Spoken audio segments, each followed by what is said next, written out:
Data modeling is a huge part of every successful data analysis.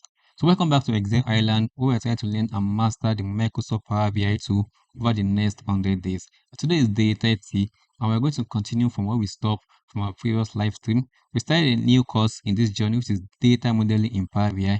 And there are basically two types of data model, which is star schema and snowflake data models.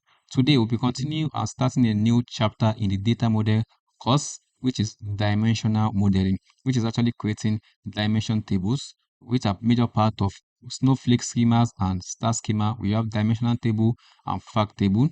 These are the two tables you need to create to have a successful data model. Without further ado, let's get back to learning. Welcome back. I'm Sarah, and I will be your instructor for this next chapter.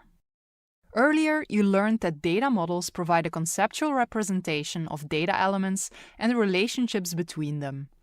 There are many approaches to data modeling. We'll focus on one, the dimensional model. The Kimball model, otherwise known as the dimensional model, is one of the most popular approaches to data modeling. There are two key concepts in the Kimball model: facts and dimensions. Facts are the metrics from your business process. Dimensions provide the context surrounding a business process. These combine to form a star schema. The star schema's name comes from the way that facts and dimensions connect. We typically have several dimensions surrounding each fact.